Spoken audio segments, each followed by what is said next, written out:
Okay, here we go. Stand by. 3, 2, 1, action. Assume nothing. Brash, bald-faced blasphemy. Question everything. I find it extremely hard to imagine. Open your eyes.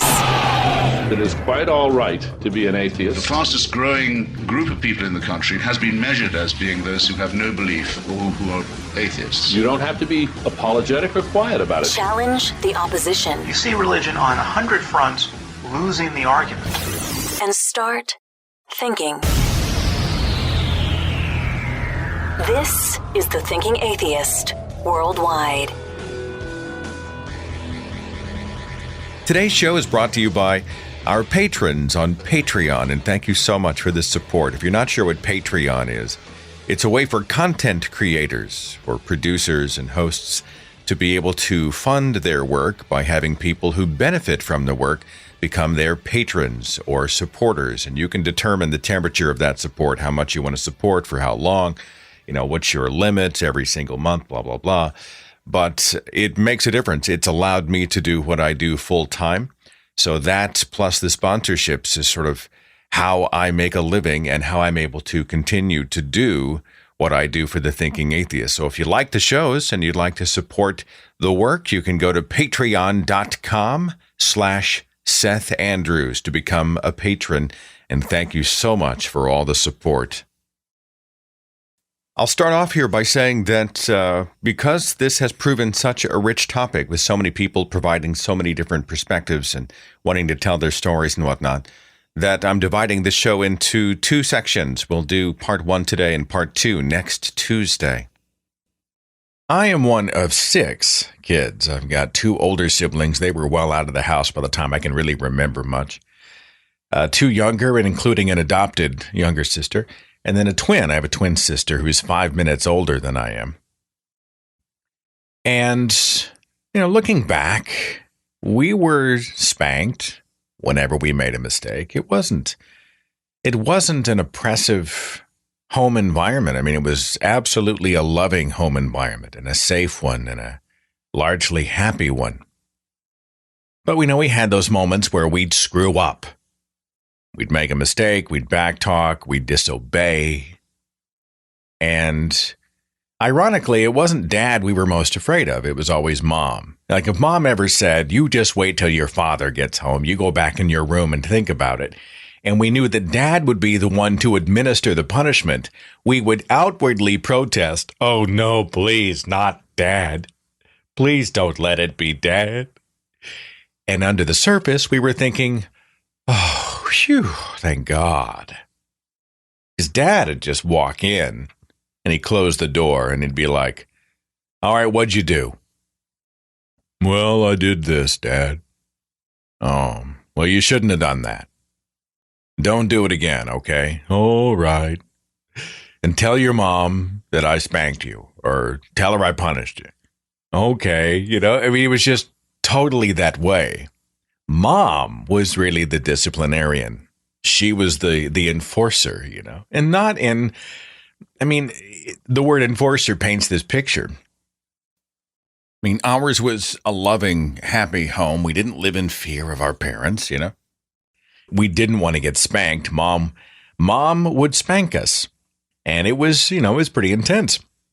And as I went off to live my own life, as an adult, and I would, even though I didn't have kids of my own, I've got stepkids, beautiful stepkids, but I'd never had children of my own.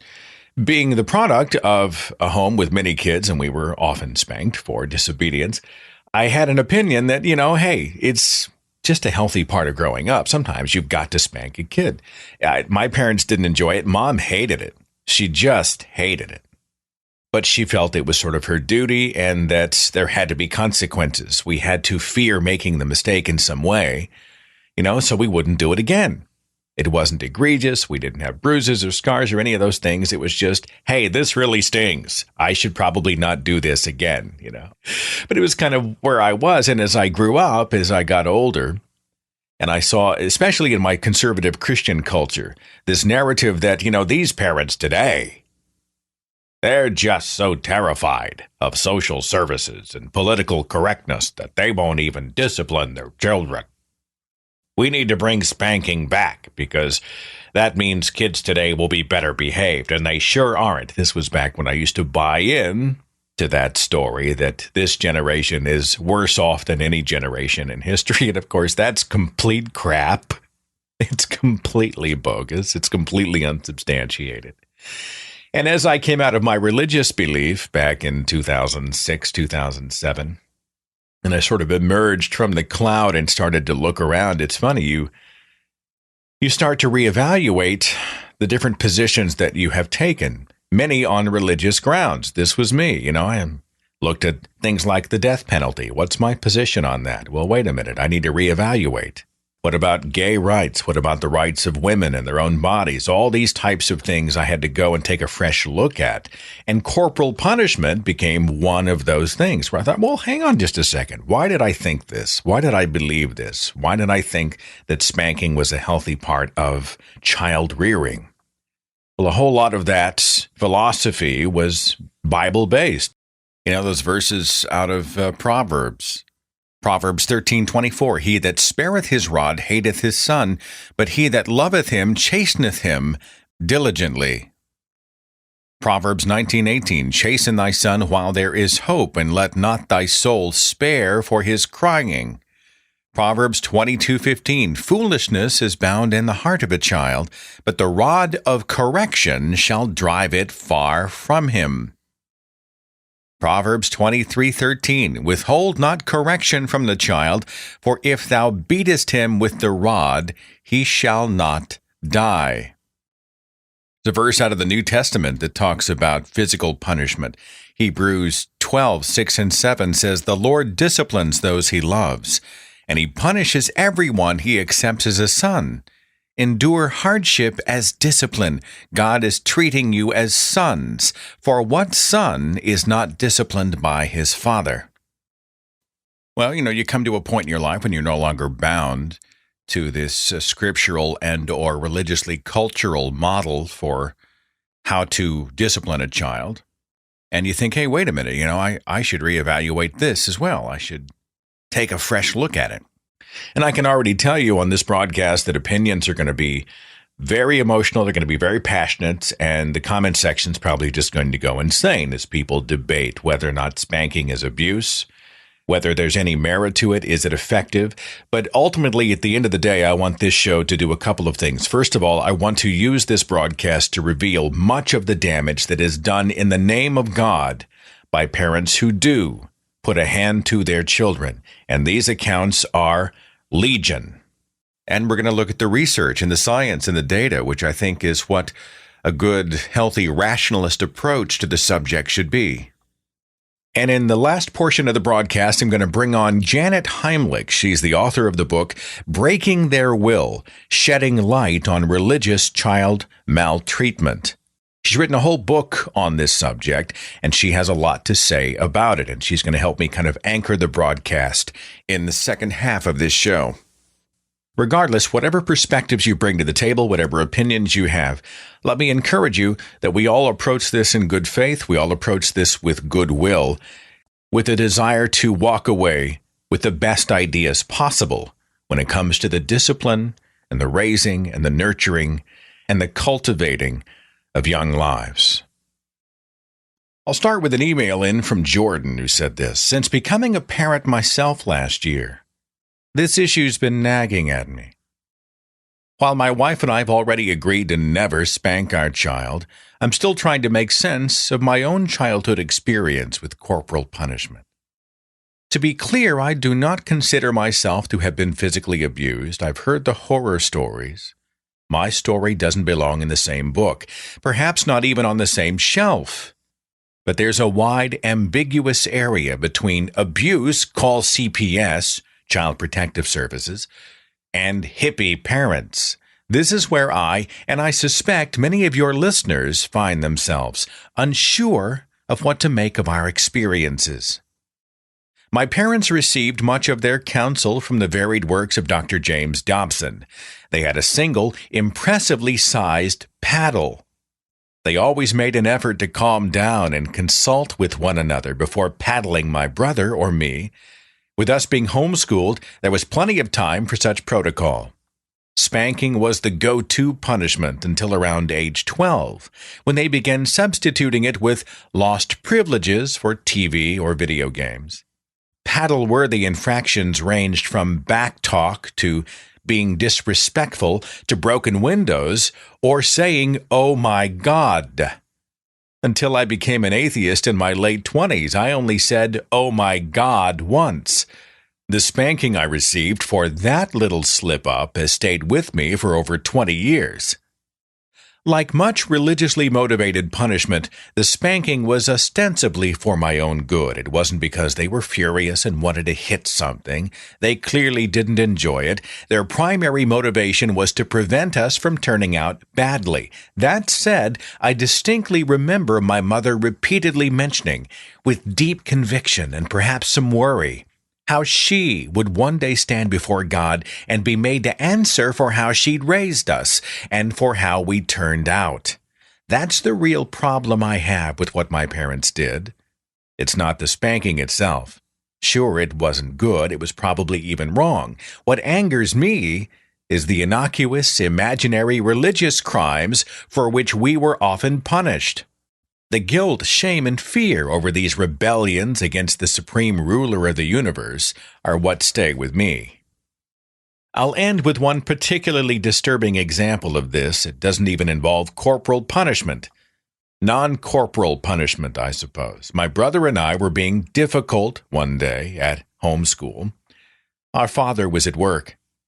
At the end of her rope, our mother, wavering between tears and heavenly resolve, told us how disrespectful and disobedient sons were punished in the Old Testament. God commanded that they be killed, she said. I can still feel that sinking dread in the pit of my stomach. She wasn't threatening to harm us. If God had appeared right there and commanded our execution, she couldn't have brought herself to do it. All three of us knew that, but she wanted us to know how seriously God took disobedience, at least back then. And that day I felt very lucky to have been born in America in the 20th century, because if I had been born back then, I knew that God would have told my parents to kill me. Jordan, thanks so much for the message. Jordan mentions Dr. James Dobson. Dr. Dobson is a psychologist and founder of Focus on the Family, which is a conservative Christian organization founded back in 1977. There was an article on its website. It's still out there if you want to find it. It's called The Biblical Approach to Spanking. This is a window in regard to the biblical view of corporal punishment, at least according to Dr. Dobson. The article says this: regardless of the method, the Bible's word on discipline clearly demands that parents be responsible and diligent in spanking, but strongly prohibits physical abuse of any kind. Obviously, the biblical approach is balanced, reasonable, and controlled. So let's get very practical. What does it look like to spank in a way that obeys Scripture, modifies attitudes and behavior, and actually strengthens the bond between parent and child? And this article lists 7 steps. I'm not going to read every word of this article because quite a few of these steps are fleshed out and they have multiple paragraphs, but I'll give you enough information here so you can see what the point is, okay? The 7 steps that help you discipline your child without fear of overstepping your bounds. Number 1, clear warning. Your first interaction with your child about a situation should be verbal. A child should never be blindsided by the discipline you hand down to her. It should always be preceded by a clear warning, both for her sake and for yours.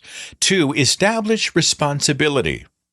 It's important for your child to own up to his misbehavior. Many parents make the mistake of asking, "Why did you do that?" That's not a good question. Why doesn't help him admit his responsibility in the situation. Besides being a theological no-brainer, your child is a sinner with a predisposition to disobedience, which he inherited from you and every other generation all the way back to the first parents in the garden. That question gives him room to inject shades of gray into his understanding and explanations. He'll begin to rationalize and you'll lose sight of the real issue. Don't ask why. Here's a better way to go about it. And here's a situational. Johnny, what did you do wrong? Nothing. Everyone was going over to that house, and I just went in for a minute. Try again. What did you do wrong? I only went into, I'm going to give you one more chance. What did we talk about? I'm not supposed to go over there for any reason. So what did you do wrong? I disobeyed you. Do you see how, with that kind of conversation, you're calm, controlled, and not trying to punish. You're trying to help him learn. Remember to always focus on the child's behavior, not his identity. If Johnny says, I'm a bad person, or you don't like me anymore, affirm how much he is loved and how special he is. But turn his attention immediately back to his actions. Number 3, avoid embarrassment. Never embarrass your children in front of their friends, siblings, or even strangers. 4, communicate grief. I want my children to know that more than being angry, I'm disappointed and heartbroken when they disobey. Early on in their lives, I let them know I trusted them, and when that trust has been violated, they need to know that the relationship is wounded. Number 5, flick your wrist. This is an extremely practical method that will save you a lot of second guessing. Remember the point of a spanking. It's to sting, to provide a painful deterrent to misbehavior, not to injure. The Bible never implies that the rod of discipline should be violent. It offers no specifics about how hard a spanking should be, and there's no reason to assume that it's talking about a brutal form of punishment. Jeez, I'm reading this, and of course I'm listening to this rationalization. I just shake my head. The Bible doesn't actually say not to kick the shit out of your kid, but there's no reason to assume that it would. Just the opposite, in fact. Back to the article. A parent who reaches back and swings hard is acting out of anger and frustration, not out of love and desire for the child's welfare. That's unbiblical by anyone's definition, unless you read the Old Testament. When you spank, use a wooden spoon or some other appropriately sized paddle and flick your wrist. That's all the force you need. It ought to hurt, an especially difficult goal for mothers to accept, and it's okay if it produces a few tears and sniffles. If it doesn't hurt, it isn't really discipline, and ultimately it isn't very loving, because it will not be effective in modifying the child's behavior.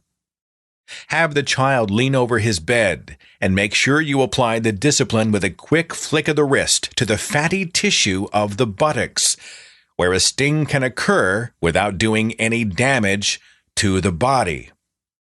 You want to be calm, in control, and focused as you firmly spank your child, being very careful to respect his body. Number 6, sincere repentance. When my kids were small, I'd let them sit in my lap after a spanking and cry for a while. That was a great time to model for them the love behind the discipline. Then after a few minutes, I'd ask, "Are you ready to talk about this with Daddy and with God?" When I received a nod and could tell repentance and genuine sorrow had occurred, I revisited the issue and asked them, "What did you do wrong?" I wanted to help them clearly relate the discipline to the behavior, not to them as a person. Then I would ask, "With whom do you need to make things right?" Often they'd realize they needed to make things right, not just with me and with God, but also to apologize to a brother or sister. Then I'd take the opportunity to coach them in how to approach God, what to say, how to confess their sin, and how to receive forgiveness. When they said something like, "I'm sorry, God, for whatever, please forgive me," I would tell them how special they were, both to me and to God, and that they'd been disciplined to correct misbehavior, not because they were a bad person. Those dialogues trained them for a life of relating to God humbly and honestly as no other experience could. And in later years, my children told me that some of the times they'd felt closest to me were during those periods of forgiveness and reconciliation. And finally, number 7, unconditional love. For my part, some of the most intimate, touching moments I ever had with my kids were right after exercising discipline. I'm sorry, I have to digress for just a second. They become penitent and submissive, and they just collapse in your arms, and then you feel an intimate, touching moment with your child. Sorry. Back to the article. So after disciplining your child, let me encourage you to take him in your arms and pray. Thank you, Lord, for my precious boy, for the wonderful way you've made him, and for all the gifts you've given him. Please help him remember what's right and give him the strength to do it. Thank you that he's taken responsibility for what he did. We know you've taken a big eraser and wiped it off the board. You've forgiven him and made him absolutely clean, and I forgive him too. Then give him a big hug and go do something fun. He'll know he's still accepted and that there's absolutely no barrier between the two of you. Again, that's an article called The Biblical Approach to Spanking from the website Focus on the Family. This particular article written by Chip Ingram. I've got Jennifer on Skype. You're on the Thinking Atheist Radio podcast. How's it going? I'm doing good. How are you? I'm well. We're talking about corporal punishment, sparing the rod. What do you think? Well, I think that before we get too far into the topic, that it's important to acknowledge the sensitivity around discussing the use of physical punishment. I mean, for a lot of people, this is really a trigger topic, and people have a really visceral reaction when you start talking about spanking and child rearing. And I think especially you can think about the belief in the use of spanking as a parenting tool very similar to a belief in religion or other types of cultural indoctrination. There's actually a lot of similarities. So for many of your listeners that were raised in religious homes, they probably remember that religious indoctrination can be a very difficult thing to crawl out of. No matter how many facts are provided, no matter how much scientific evidence you're presented with or a lack thereof, until you're ready, some pretty classic cognitive dissonance can occur. Belief in spanking is very similar to this. Those beliefs were passed down through our families. Fight or flight kicks in, and most people want to dig their heels in before really listening to the facts and absorbing those facts. And, we know that statistically, worldwide, around 80% of people, parents, think that spanking at times is okay. So many of your listeners may also believe that spanking's okay. And for those listeners, I would challenge them to try to be open to the science, try to shut down that fight or flight response that's likely to happen when you start talking about this topic. And it makes sense. I mean, it's really complicated, especially if you were spanked as a child. It's likely that the person who spanked you was a parent, someone who loved you and provided for you, someone who you trusted, someone who's there to guide you, and you probably have a great relationship with them. And then you have people telling you from a scientific perspective that this type of punishment is likely harmful. And that's a really confusing message to wrap your brain around. That sounds like something you've spoken to before. I mean, are you approaching this as a parent yourself or someone who's done background on the subject? Or Yeah, absolutely. Both. I am a parent. I have a 6.5-year-old boy. I also am a pediatric nurse. I used to practice clinically in the pediatric intensive care unit. I was a clinical researcher on childhood vaccines for many years. I also have a master's in health policy and am studying parental models as a method to impact future societal violence. So this is something that I'm really interested in. I had spoken on my social media pages that this show was coming up, and I was looking for the perspectives, not just of those who were against it, but those who were for. And you're right about the fact that it's just a hot button. I mean, it didn't take long before the comments went to, oh, yeah, well, if you don't spank your kids, we'll see them in jail kind of thing. I mean, it was just, or vice versa. I mean, people are like, automatically, if you're spanking a child, it's child abuse and you're an abuser. How dare you? You're this, you're that, you're a coward, you're a bully. Yeah.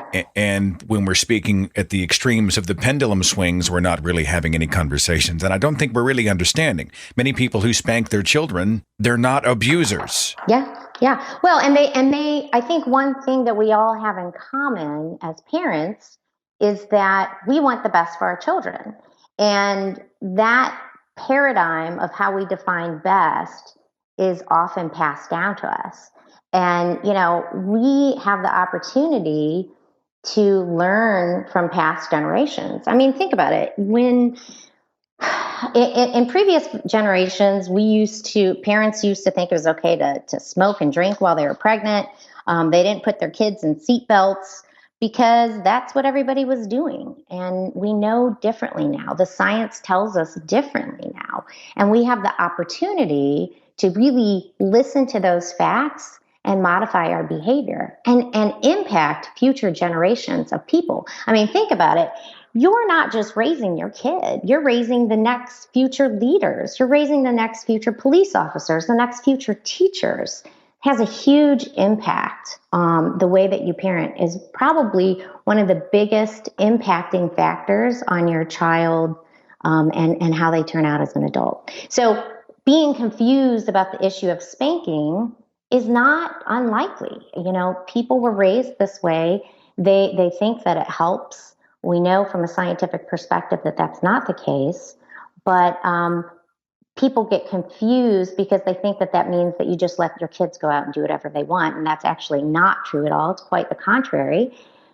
When we're parenting, we have to choose healthy limit setting, and there's a plethora of resources out there for people to explore to really understand alternative ways to discipline a child that actually doesn't involve hitting.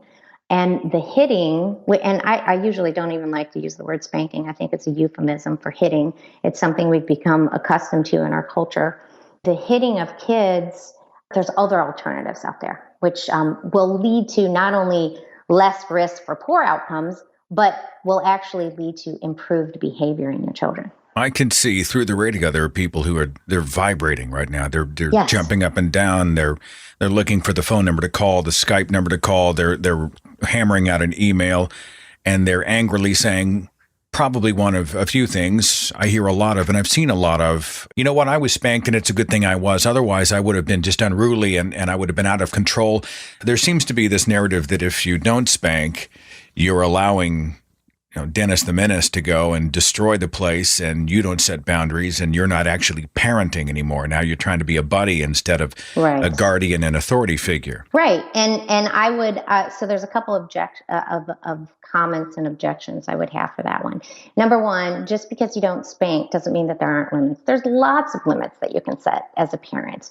You can, and I will say, if you look into positive discipline, a lot of the limits that we set as parents are necessary for healthy relationships with our children and really focus on nurturing that relationship with the child, which seems contrary to our understanding of discipline, which actually the root of discipline comes from the concept of teaching and guidance. It has nothing to do with hitting. Then another objection I would raise, the whole anecdotal evidence of, I was spanked as a child and I turned out okay.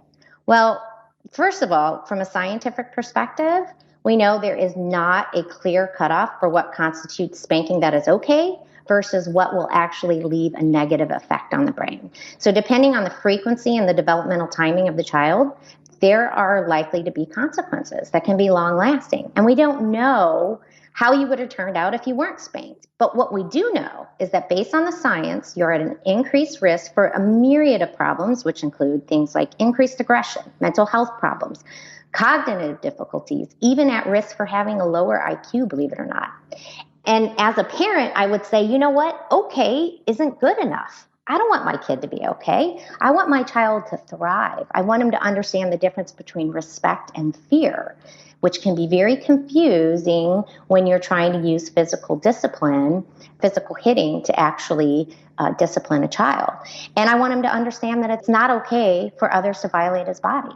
I want him to understand that authority, while it should be respected, should in some cases be respectfully challenged. And I'm sure you can understand the danger that we put our kids in when they feel powerless and that adults are the ultimate authority and should never be challenged. I think a perfect example of that is some of the sexual molestation that's happened in the church. Those are authority figures. And it's a scary situation that we put our children in when we teach them that those authority figures can actually hurt their bodies. We'll flesh some of this out even more with Janet Heimlich when she joins me for part 2 of the broadcast next Tuesday. And you'd mentioned the science. We'll get into some of the recent studies and the data coming in regard to spanking. Data coming out of the University of Austin and I believe the University of Michigan. So we'll talk some about that. Jennifer, thanks so much for your perspective and for being a part of the broadcast. Great to have you. Thanks, Seth. I appreciate it. This is a Pandora's box, and I was just looking at some of the comments that were posted on social media. Michael said, I was spanked as a child. I don't feel it affected me negatively.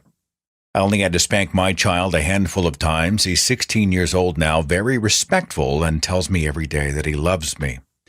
Nim said, punishing your own children should be the ultimate last resort, certainly not on the bottom. A short slap to the legs should be sufficient, and only if it's preceded by a warning as to why it may happen.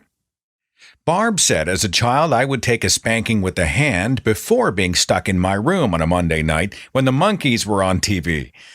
I remember stomping my feet in my room and screaming because I had to miss my Monday night shows and I was in love with the Monkees. A spanking would have been over, but a punishment lasted for hours. Jennifer said, I was spanked and I turned out fine. I spanked my daughter when she did things that were socially unacceptable or dangerous. After she was about 4, I didn't have to spank her anymore. She learned to behave properly. I cannot say the same for other children in my life who were not spanked. Helen said, I was spanked as a child. My mom was the spanker, but she always maintained that you never hit a child anywhere except on their bums, and you only use your hands so you know how hard you're spanking. My dad only spanked me once for throwing rocks at a passing car. He held me between his legs, bent over, bum where he could see it, and used a running shoe. Deanne said, I was spanked, not often, but when I was, it was for good reason, and I love and respect my parents more than anything in the world. I'm not traumatized. I'm not violent. I'm not anything but a better person. I really don't see what the big uproar about spanking is, honestly. I think we have way too many little brats anymore who think they can get away with anything. There's an article posted on CBS News that came out in April of this year.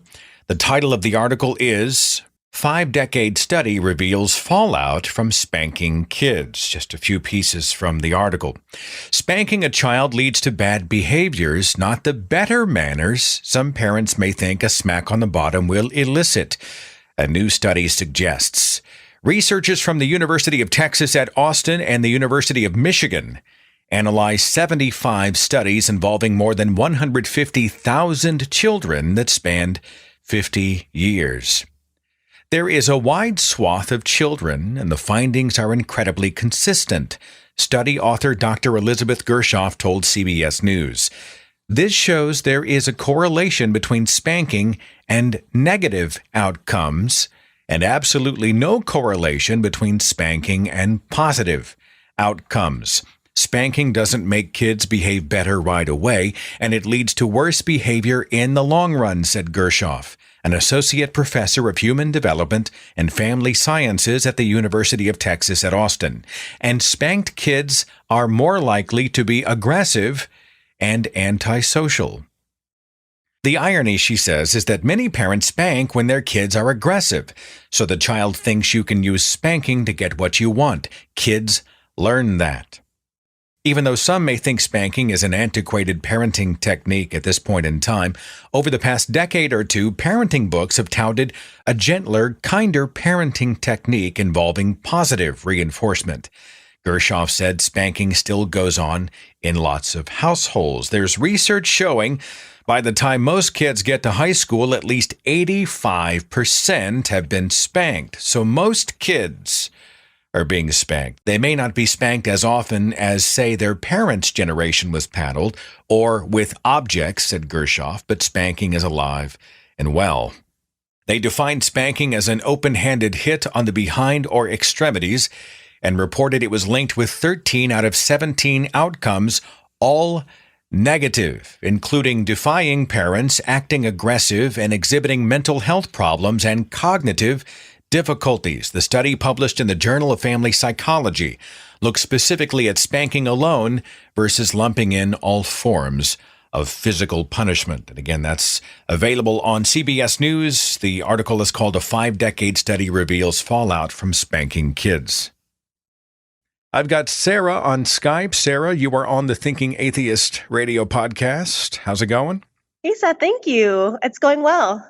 Okay, we're talking about corporal punishment in the name of God. What's your perspective? I came from a fundamentalist Christian background. My parents married when one day my dad came up to my mom on campus in college and said, "God said I'm going to marry you." And so they got married, and that's quite a pickup line, isn't it? I know, it's isn't not it? just "you're my destiny and I'm your destiny," but God said you are going to be my wife. Of course. And of course, my mom swooned. Yeah, immediately. Yeah.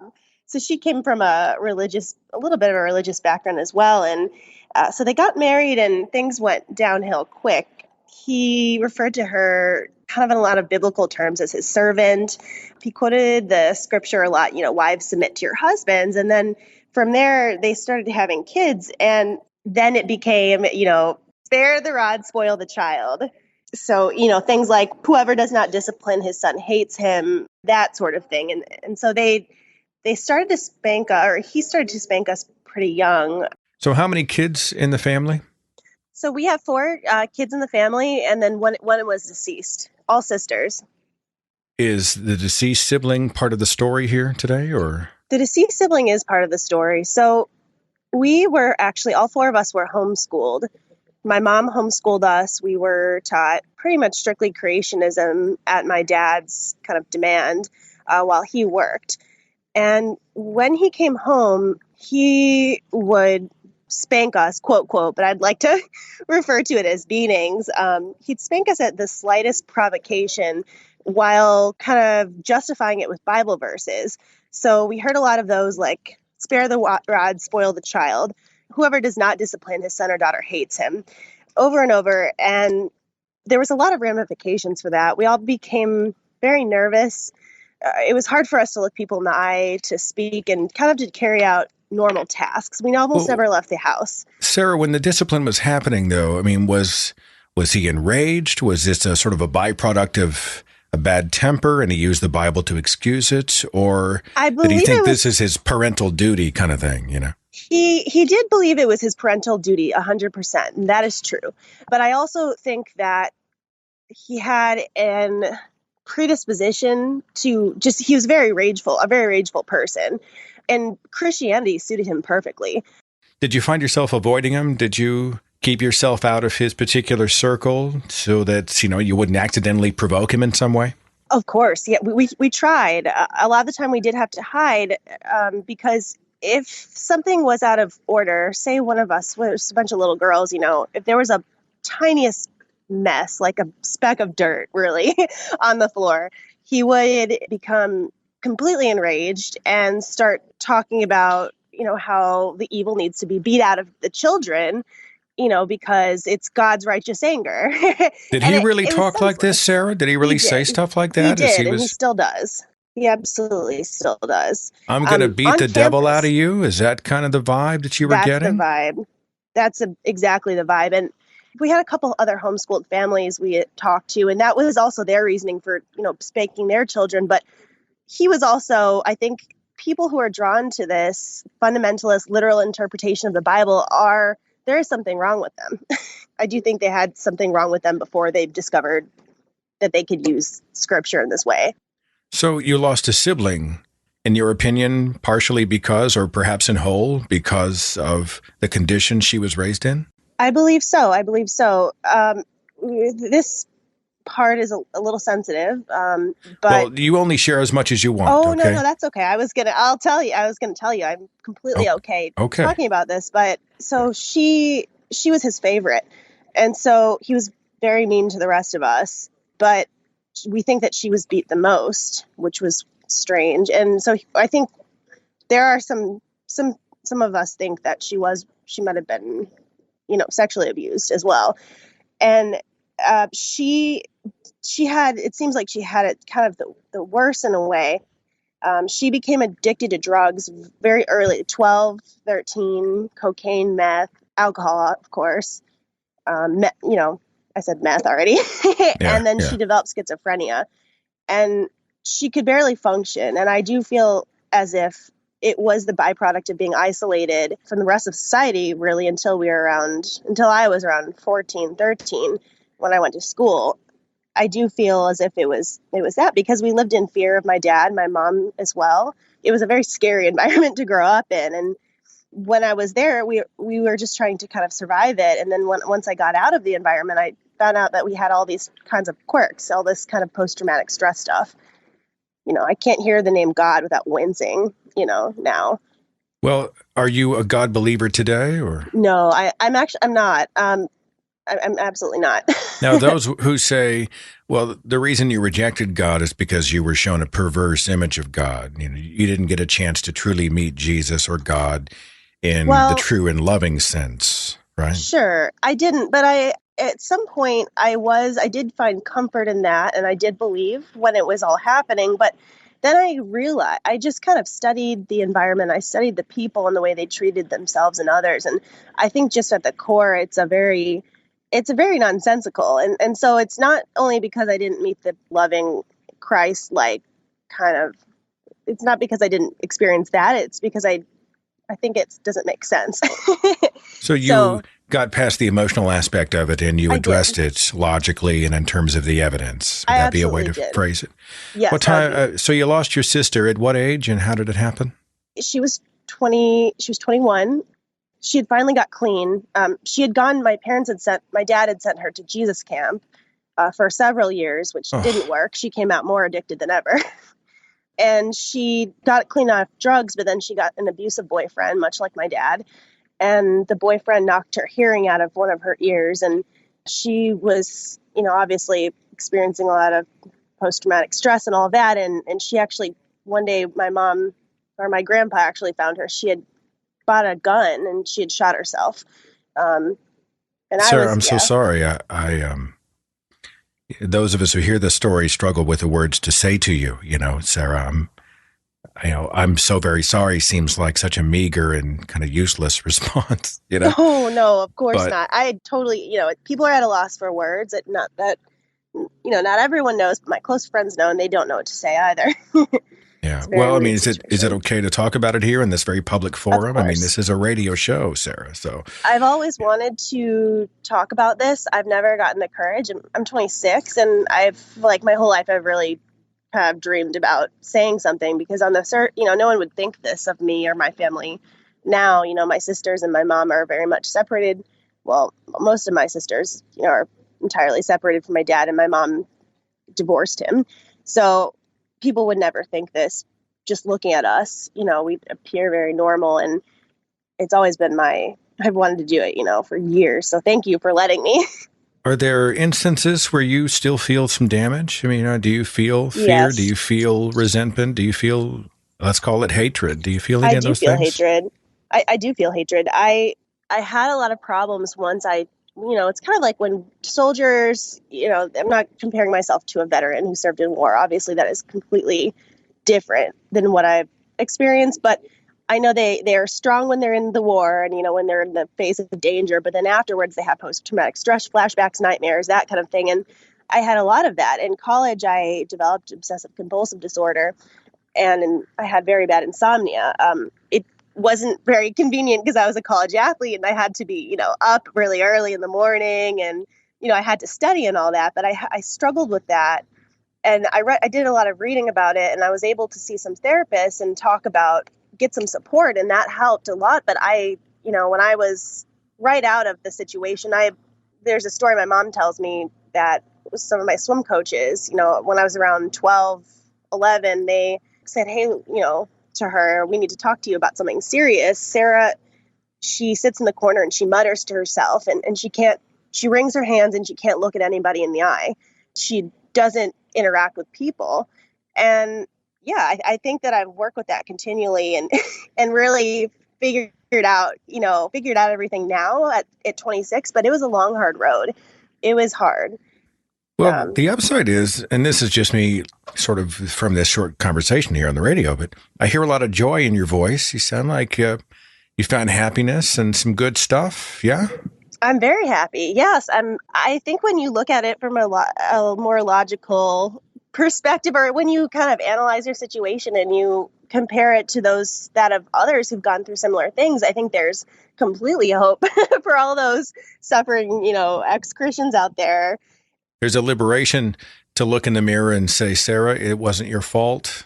You didn't do it wrong. You weren't a bad kid. You have value. Your life is yours to live. I mean, that's a pretty amazing moment to come to that tragically so many don't actually get to discover, huh? Absolutely, yes. And you know what? I feel incredibly lucky because I did have some people who really stepped in and took care of me. I have a couple father figures, my friends, dads, some swim coaches I had that helped pull me out. And I did, I ended up doing great. And so did my other two of my sisters are also doing great. And the one that was deceased, she didn't get that. I'm sorry that she didn't get that opportunity. She had a much harder time than me. But I think I feel very lucky, and I am happy. I can say that I'm happy now. Well, Sarah, you're the happy ending to this story, or at least one of the happy endings, and I'm glad to hear it. Thanks for sharing your perspective on the radio. It means a lot. Thank you so much, Seth. I really appreciate it. Let's take a second and, in a few different examples, go straight to the horse's mouth. Faithful Word Baptist Church is based in Tempe, Arizona. Its pastor is a long-time sort of a hub of controversy. His name is Stephen Anderson. He's been pastor of Faithful Word for about 11 years. Back in 2009, this is the same guy that said he was praying for the death of President Obama.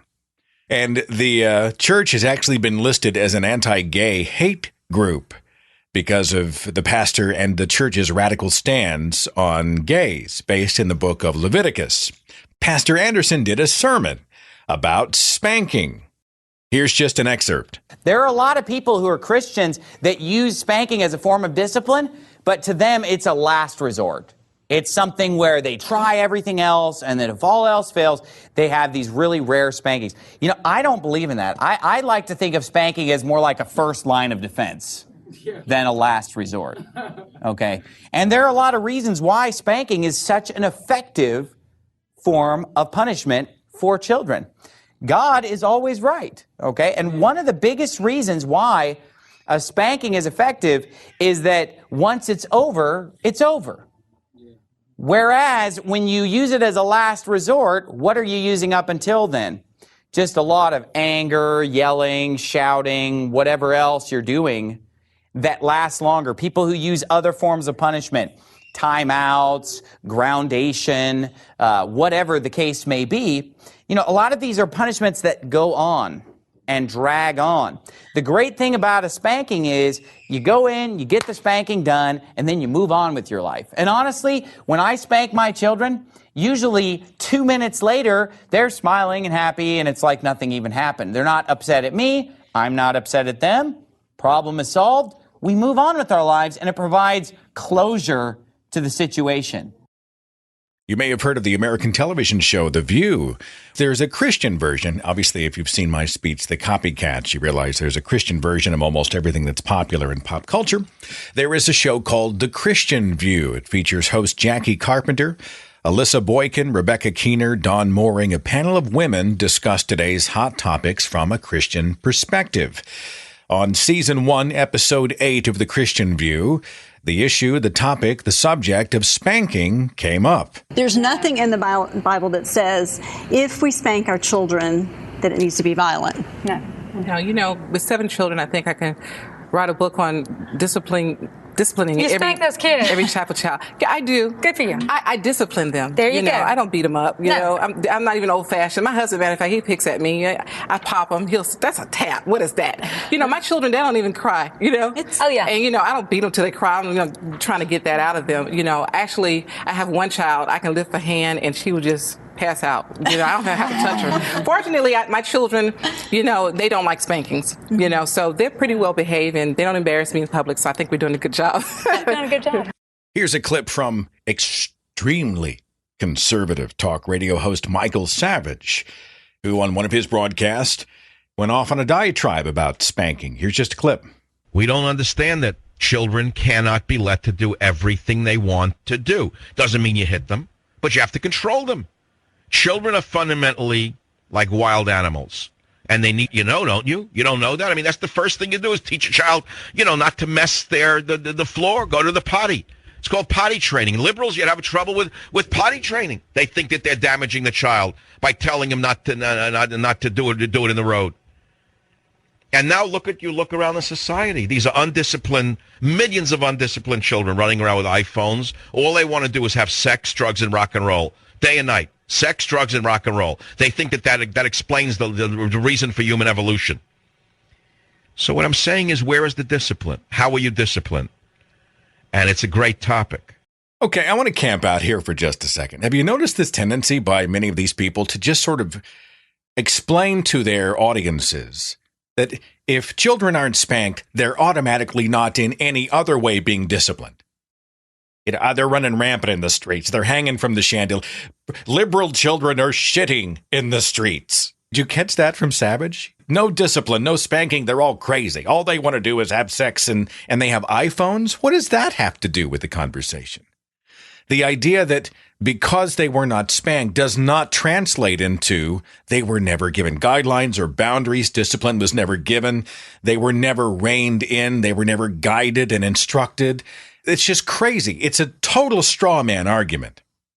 All right, but this is the argument that is being made. If you don't spank them, the whole world's gone crazy. This is just crazy times, crazy times. Well, that's a crazy argument.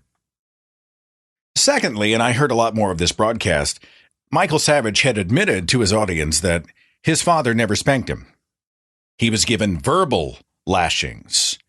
And he admitted to his audience that he carried a number of emotional scars from that, but it may have toughened him up. It may have helped make him a man, prepare him for the world. And he used the examples of some of the more brutal cultures in the third world where they put these young boys through initiation rituals to become a man, and their physical scars actually play into the fact that it toughened them up and prepared them for manhood. But he talks about verbal abuse, and I want to stop for just a second and declare that there are many who are going to wonder if and when we're going to talk about not just the hand to flesh, but the verbal lashings. And we're probably not going to cover that very much on this broadcast because it's such a rich topic. I think it deserves its own platform. I will say this. Those that say sticks and stones may break my bones, but words will never hurt me. I can think of very few more wrong-headed statements than that one. I don't subscribe to the idea that, verbally we have to keep everybody out there safe and comfortable. I just think that's crap. I wouldn't be doing what I do if I thought that was the truth. I myself came to a moment of epiphany when I was made uncomfortable, when I squirmed in my chair and had to reevaluate everything I once believed. I'm not talking about freedom of speech, freedom of expression, freedom of ideas. I'm not talking about differences of opinion. I'm not talking about any of that. So those in the comment section who are going to knee-jerk and just decide, I'm talking about triggers and all that other stuff, just no, that's not what I'm talking about. But I will say this. Language has tremendous power. Words can heal, words can destroy. Some of the worst damage done to people can be done with language. And those people who say, they're just words, they only have the power that you give them. Well, that's drawing a very complex and sensitive issue in crayon, as far as I'm concerned. Words can change people's worlds for better or for worse. Words can scar people psychologically on the order of decades. They carry this stuff with them for the rest of their lives. Many people within the sound of my voice right now may be thinking of times when they were tremendously hurt or harmed by words said by another person, words said in anger, words said in desperation, words just said recklessly. And just because there's no physical contact doesn't mean the damage wasn't done. And I want to make that distinction and make that clear. Now, I see religious cultures, I see cultures all the time that use language to damage children. They program them to fear the invisible eye in the sky, to believe that they are corrupt and worthless and sinful and dirty and nasty and evil and deserving of hell. I remember one set of parents teaching to their children that their children did not deserve happiness in this life. Right? Whatever you happen to get that makes you happy, that's a bonus. But you don't deserve happiness because you're a sinner, because you're dirty and because you're filthy and you inherited this thing from Adam and Eve many generations ago. We are sinners in a sinful world, and if something good happens, well, that's just, wow, you really scored because you don't deserve it. That kind of stuff speaks to identity, it speaks to worth, it speaks to value, it speaks to the decisions they make as they grow into adults, what they expect and seek out for themselves, the kind of life partner they choose, how they raise their children, whether or not they're going to live happy lives. All of this can be informed by words. You can harm a child by striking a child, yeah. You can do real damage to a child as well by saying, "You're worthless. You're ugly. You're stupid. You're pathetic. How did you ever come from my womb? You're such a disappointment. You disgust me. And you know what? You disgust everybody else as well." Don't tell me that these words don't produce real damage. Had a message from Boone, who said, "I'm a Chinese descendant, born and grew up in Malaysia, married a German and working in Berlin. My wife and her family are Lutherans, and I'm an atheist." This topic about disciplining the child has been a perennial topic between me and my wife for the longest time. I take the side of for corporal punishment. My wife opposes it with a rage that I just stopped talking about it. LOL. The reason I'm for it, and please bear with me a little, the cane in Chinese education has been around for millennia, and the application of the cane on children is not arbitrary, as it is always being seen by Westerners when I explain this. My parents, for example, used the cane very sparingly with me and my siblings, but when it was applied, it was like we would be standing there and taking it willingly. It is typically given in a very serious manner, as in the child would be explained about what is wrong and warnings are given, and when the offense is repeated, a defense is allowed before the cane is used. Given not all parents are as cool-headed, and it's not a perfect system, but for very serious problems with the child, a sharp skin pain, as we say, scratches the itch.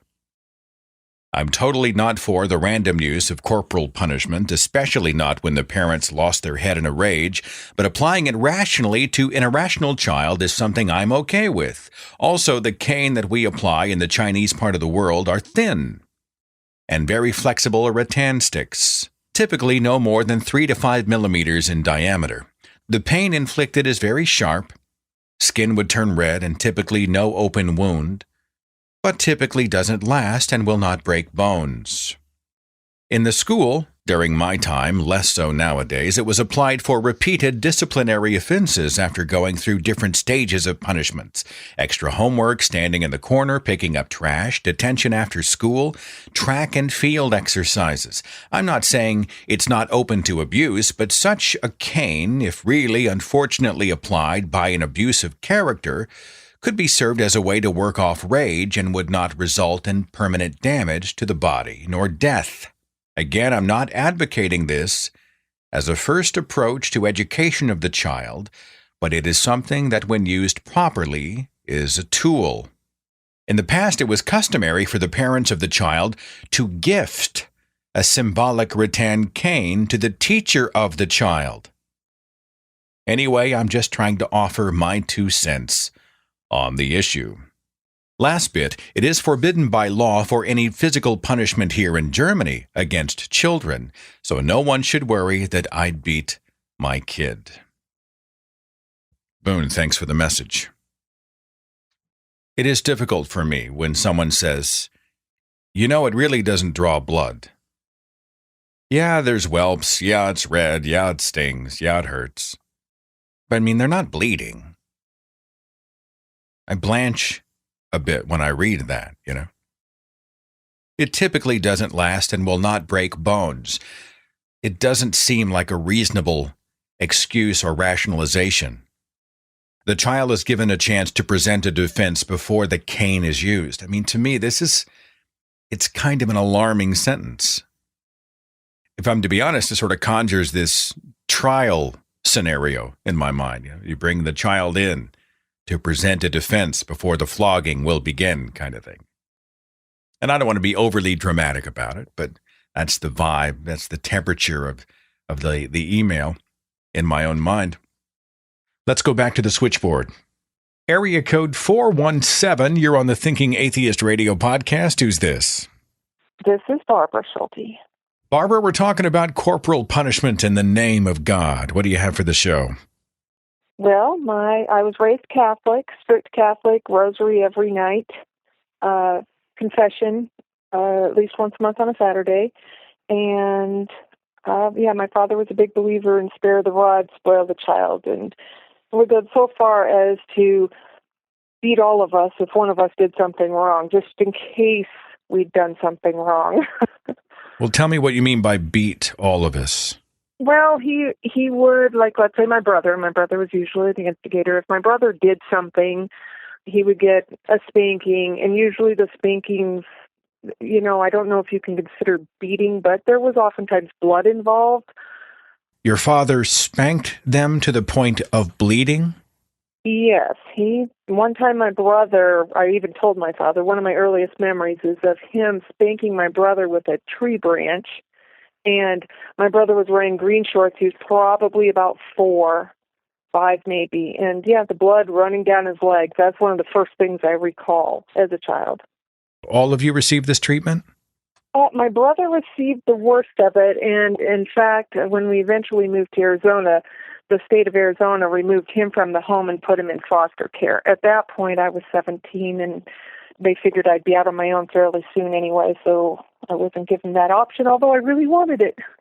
Did you hear God invoked quite a bit during all this? Oh, yeah. He felt like he was needing to raise good citizens, and God, the spare the rod. We did hear that phrase frequently, and sometimes it'd even be a case of being in church, and we'd look at each other. There were 4 kids, and we'd look at each other, and my dad would catch us looking at each other, and we'd get home and get spanked for that. Spare the rod is just this sort of common thing. We're hearing the phrase over and over and over, and of course, it's part of the title of the broadcast. How much of this, in your estimation, was him doing his godly duty, and how much was him just being unable to control himself? Was he a man of bad temper? Yes, he had a very bad temper, and he went beyond the normal, just spanking. He would go so far as to hide behind a door and jump out when we'd come home from school and lay into us then. I got it several times that way. Well, he ambushed you when you walked in the door at home? Uh-huh. What was the purpose for that? Just to enhance the fear factor? Yes, and it worked. It was a really great tool. I peed my pants more than once. Jesus, how could you ever want to go home, Barbara? That's the thing. He actually disowned me about 10 years ago, and under the premise that I no longer believed in God. But really, I think it was because I called him on his abuse of us, and he didn't want to be faced with that. So I've gone 10 years without talking to him for the most part. And he just left a message on my phone a couple of months ago saying he was getting old and wanted to talk, but I haven't talked to him yet. He may be coming to the point in his life when he's having regret about the relationships he damaged so dearly and the life he squandered. This is a common story. And, it's hard for you as the child to really know what to do, or maybe you do know what to do. You're going to just keep your distance. He had his chance and screw him, that kind of thing, or something else? That's a good question. I don't really know him anymore, and I've worked through the majority of my childhood abuse, and so I don't really, it's not something that I used to have nightmares. I used to sleepwalk, and I'm still somewhat hypervigilant. If somebody comes up behind me, I freak out really easily. But for the most part, I'm kind of past it. I don't really know him, but I probably will call him and just see what he has to say. Well, I'm not, an expert in this area, but just as a friend, if we were talking over coffee, I would encourage you that you don't owe him anything. You know, Right. I mean, whatever you do, make sure it's on your terms. People like to play the family card.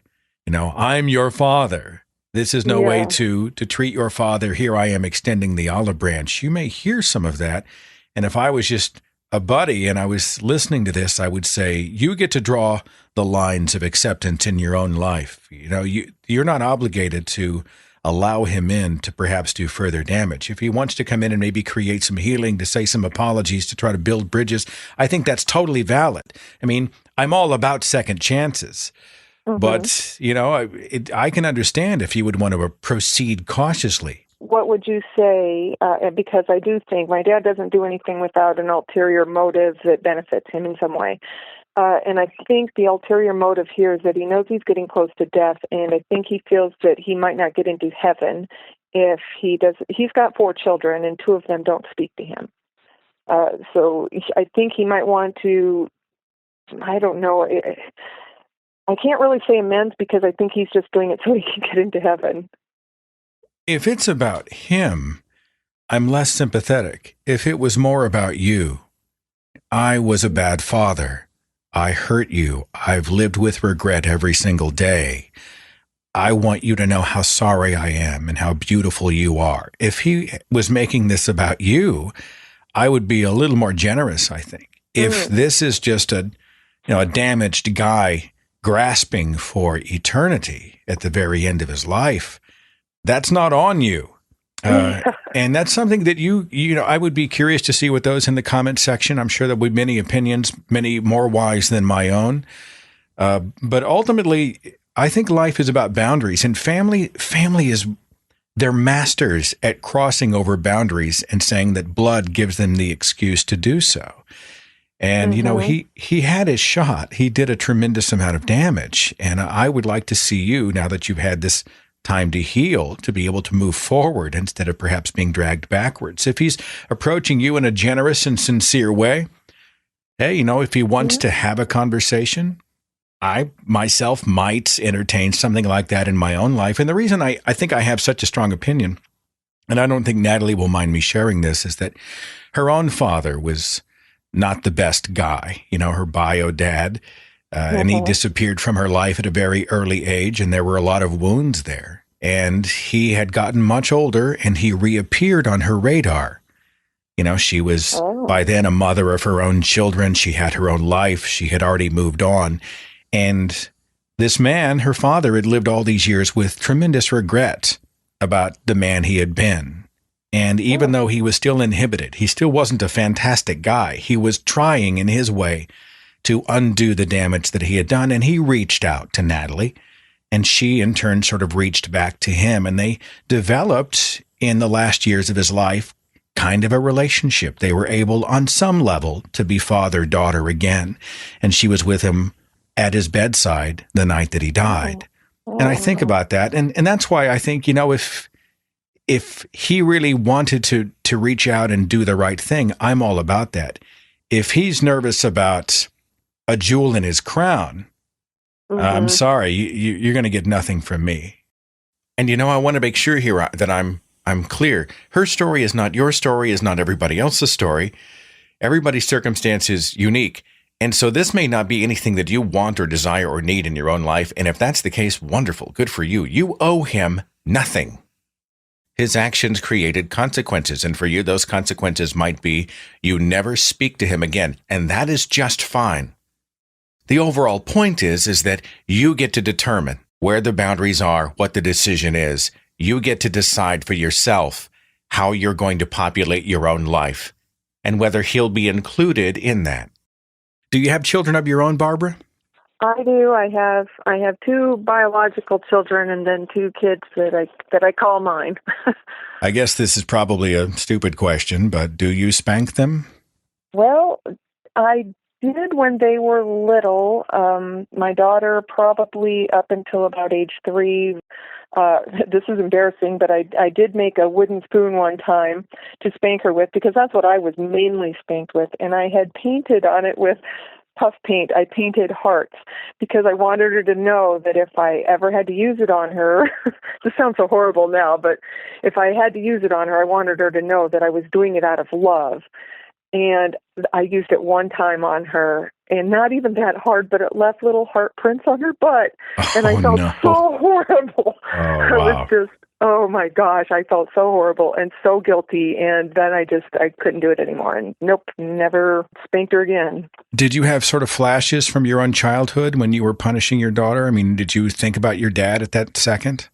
Not at that time. That was me attempting to do it better than my dad did, to do it out of love and not out of anger and mental torture and that kind of thing. I was trying to do it for the right reasons, but it ended up not feeling right after all. Barbara, your story has a lot of tragedy in it. Give me some good stuff. Do you have some good stuff in your life right now? I mean, I'm asking you to manufacture the happy ending, but I need to make sure you're all right. You doing all right?